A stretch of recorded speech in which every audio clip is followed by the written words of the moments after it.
ഒരു ആഗ്രഹം ഞങ്ങൾ മനസ്സിലാക്കുന്നത് മാറ്റം ആണ് അവർ ആഗ്രഹിക്കുന്നത്. ഇവിടെ എത്ര കൊല്ലമായിട്ട് ഏത് ലോക്കൽ ബോഡിയിൽ നോക്കിയാലും UDF LDF ഭരിച്ചു, പക്ഷേ ഒന്നും ചെയ്തിട്ടില്ല. സാധാരണക്കാരുടെ എല്ലാ ദിവസത്തെ പ്രശ്നങ്ങൾ, കുടിവെള്ളം, റോഡ്, സ്ട്രീറ്റ് ലൈറ്റ്, മാലിന്യം, തെരുവ് നായ ശല്യം, ഇതൊന്നും ആരും പരിഹരിക്കുന്നില്ല. അതുകൊണ്ട് ജനങ്ങൾ ആഗ്രഹിക്കുന്ന ഒരു മാറ്റമാണ്, ആ ഒരു വികസനം, ആ ഒരു ഭരണശൈലിയിൽ മാറ്റം ഞങ്ങൾ കൊണ്ടുവരാൻ ആഗ്രഹിക്കുന്നു. അത് ഞങ്ങൾ മുമ്പോട്ട് വെച്ച് പറയുന്നുണ്ട്. അതുകൊണ്ട് എനിക്ക് അങ്ങനെ പ്രതീക്ഷയെ കുറിച്ച് പറയാനൊരു താല്പര്യമില്ല. പക്ഷേ ജനങ്ങൾ ഒരു വികസനം ഒരു ആവശ്യമാണ്, അവരൊരു അവകാശമാണ് എന്ന് ജനങ്ങൾ കൃത്യമായി ചിന്തിക്കേണ്ടതെന്നാണ് എൻ്റെ ഒരു അഭിപ്രായം, എൻ്റെ ഒരു വിശ്വാസം. അത് ജനങ്ങൾ തീരുമാനിക്കണം. അത് മാധ്യമ സുഹൃത്തുക്കളോ ഞാനല്ലാതെ തീരുമാനിക്കേണ്ടത്. ഞങ്ങൾ കൃത്യമായി സിൻസിയറായിട്ട് മുമ്പോട്ട് വയ്ക്കുന്ന ഒരു കാഴ്ചപ്പാടാണ്. ജനങ്ങളുടെ ജീവിതത്തിലുള്ള പ്രശ്നങ്ങൾ പരിഹരിക്കാൻ ഞങ്ങൾക്ക് ഒരു കഴിവുണ്ട്, താല്പര്യമുണ്ട്.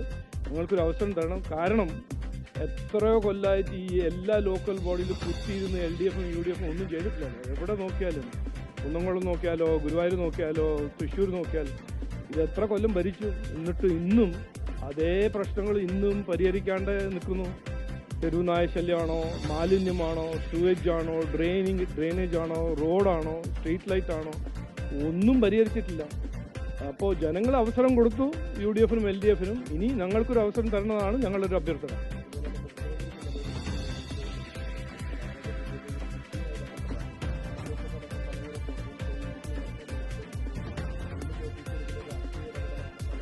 അല്ല, അത് അവർ പറയല്ലോ. ഇതിപ്പോൾ കോൺഗ്രസ് എന്ത് തെറ്റ് ചെയ്താലും അവർ പറയും അത് രാഷ്ട്രമാണ്.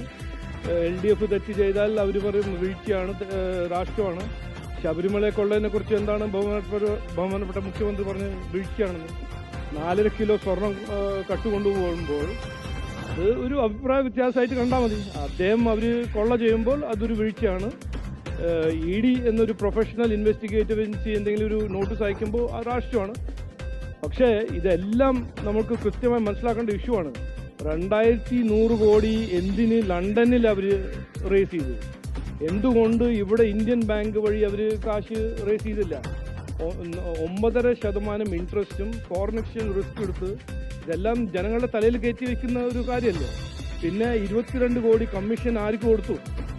അപ്പോൾ ഇതെല്ലാം നോർമൽ പ്രശ്നങ്ങളാണ്. ഫേമ അപ്രൂവൽ എടുത്തോ? RBIന്റെ അപ്രൂവൽ എടുത്തോ?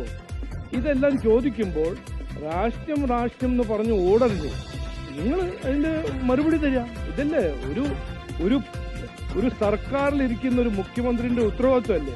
ഒരു പ്രതിബദ്ധത ഉണ്ടെങ്കിൽ ഇതെല്ലാം ഒന്ന് അതിന്റെ ഉത്തരങ്ങളുടെ മറുപടി കൊടുക്കണ്ടേ?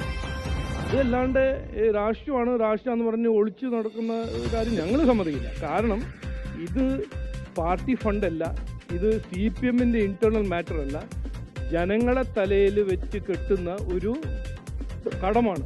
അപ്പോൾ ജനങ്ങളുടെ പേര് ഞങ്ങൾ ചോദിക്കുന്നു, അപ്പോൾ ED അന്വേഷിക്കുന്നു.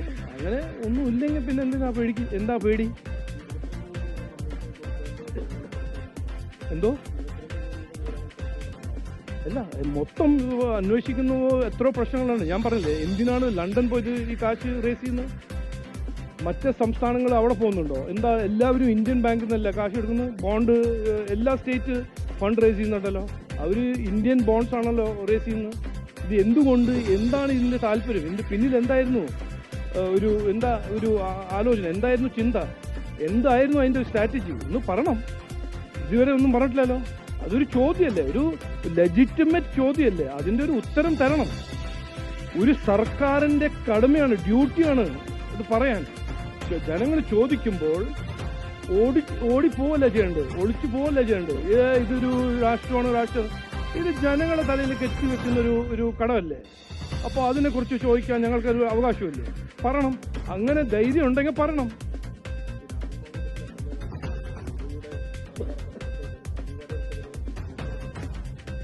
ഓക്കെ, അതിനെക്കുറിച്ച് എനിക്കൊന്നും പറയാനില്ല. ഇവരെല്ലാം എന്താ പറയുക, യൂസ്ലെസ് രാഷ്ട്രമാണ്.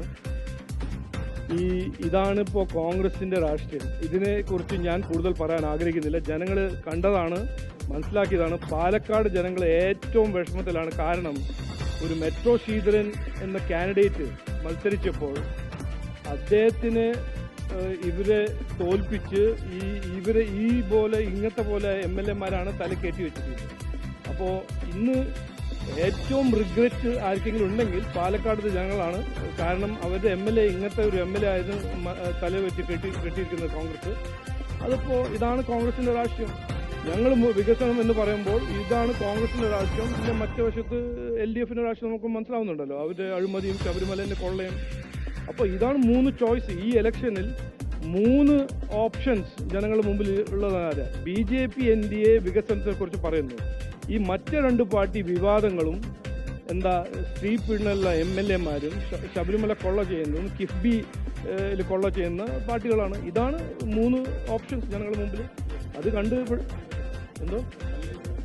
നോക്കി ഇതെല്ലാം ഒരു ഫിക്സ്ഡ് മാച്ച് അല്ലേ? എന്തിനാണ് ഇത്? നോക്കൂ, നമ്മൾ അല്ല, മാധ്യമസ്ഥത്തോട് ഞാൻ പറയാണ്, ഇത് കാണുന്ന പോലെ നമ്മളെല്ലാവരും വിഡ്ഢികളാണ്. ഇത് 3 മാസം മുമ്പ് സുവോമോട്ടോ അറസ്റ്റ് ചെയ്യാൻ കഴിയുന്ന ഒരു സർക്കാർ ഇലക്ഷന്റെ 10 ദിവസം മുമ്പേ ഈ നാടകം ചെയ്യുമ്പോൾ ആരെയാ വിഡ്ഢിയാക്കാൻ നോക്കുന്നത്? ജനങ്ങളെ വിഡ്ഢികളല്ല എന്ന് ഞാൻ ഏറ്റവും ബഹുമാനത്തോടും മുഖ്യമന്ത്രിയോട് പറയാൻ ആഗ്രഹിക്കുന്നു.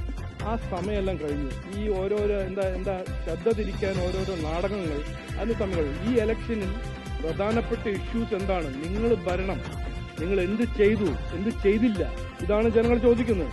അത് ചോദിക്കുമ്പോൾ അവരെ ശ്രദ്ധ തിരിക്കാൻ ഓരോരോ തന്ത്രങ്ങൾ ചെയ്യുമ്പോൾ അതെല്ലാം ഫെയിൽ ചെയ്യും എന്ന് ഞാൻ ഉറപ്പു തരുന്നു.